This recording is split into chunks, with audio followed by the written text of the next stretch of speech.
정부가 사회적 거리 두기를 2주간 더 연장한 가운데 상황이 안정되면 단계적으로 방역 조치를 완화할 뜻도 내비쳤습니다. 다만 유럽을 중심으로 방역 해제 국가들이 잇따른 것에 대해서는 우리와는 상황이 다르다며 선을 그었습니다. 임종윤 기자와 자세히 알아봅니다. 정부가 방역 조치 완화를 검토를 시사한 거죠? 네, 그렇습니다. 오늘 오전에 이제 중대본 브리핑에서 잦은 거리두기를 앞으로 이제 2주간 더 연장하겠다라고 발표하는 이제 과정에서 나온 얘기인데 네.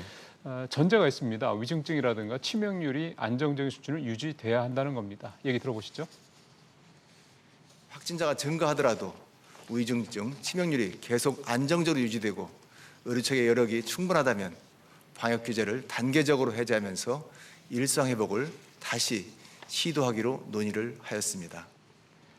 그러니까 이렇게 단계적으로 일상 회복이 진행되고 나면 이제 코로나19도 계절 독감처럼 뭐 인플루엔자처럼 이렇게 관리하는 방안도 검토하고 있다. 여기서 이제 이렇게 얘기가 나온 거고요. 네. 그렇게 되면 이제 독감처럼 이렇게 관리하는 독감처럼 관리하겠다는 식으로 이렇게 방역 전환을 정부가 직접 얘기한 건 또 이번이 처음이기도 합니다. 그렇군요. 거리 두기 연장에 따른 사회적 비용이 아무래도 크기 때문인데 자영업자들의 큰 반발을 의식했다고 볼 수 있을까요? 그렇죠. 그렇게 볼 수밖에 없는 상황이고요. 사실은 근데 자영업자들 얘기를 들어보면 확진자 이렇게 늘어나는 상황에서 거리두기를 연장한 것 자체에 대해서는 반대하는 건 아니다 이렇게 얘기를 합니다. 대신 지금 이제 6인으로 제한이 되고 또 9시로 영업이 제한돼 있지 않습니까? 이거를 특히 이제 영업 시간 제한을 좀 완화해 달라 또는 해제해 달라 이게 어떻게 보면 자영업자들의 가장 절실한 목소리다 이렇게 봐야 되겠습니다. 자영업자 얘기 들어보시겠습니다. 네.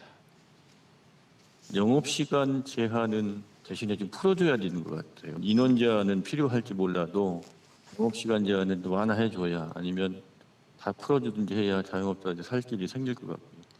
뭐 이런 와중에 해외에서는 방역을 푸는 나라들이 계속 나오고 있지 않냐 이런 얘기하는 분들도 계시잖아요. 예, 맞는 말씀입니다. 사실 자영업자들이 반발하고 이제 영업시간 제한이라든가 좀 방역을 완화해야 된다고 얘기하는 근거 중에 하나도 바로 유럽의 여러 나라들이 계속해서 방역을 해제하는 부분인데요. 네. 표를 하나 준비했으니까 보시면서 좀 설명을 들으시면 될 것 같은데 지금 이제 여기 프랑스 같은 경우는 하루 확진자가 50만 명이 넘습니다. 영국도 10만 명이 넘고요. 이런 나라들도 지금 3월부터 방역을 해제하기로 했고요. 스웨덴 같은 경우는 당장 다음 주부터 방역을 해제하기로 했습니다. 네.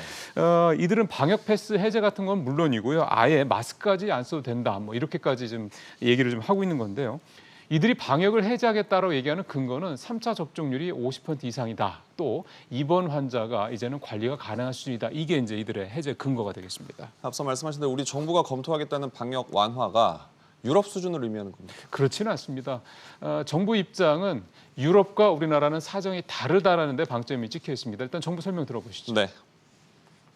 외국의 경우에는 그간의 감염 상황으로 인한 자연 면역이 많았던 반면에 우리나라에서는 자연 면역이 그런 국가들에 비해서는 많이 떨어지고 있다.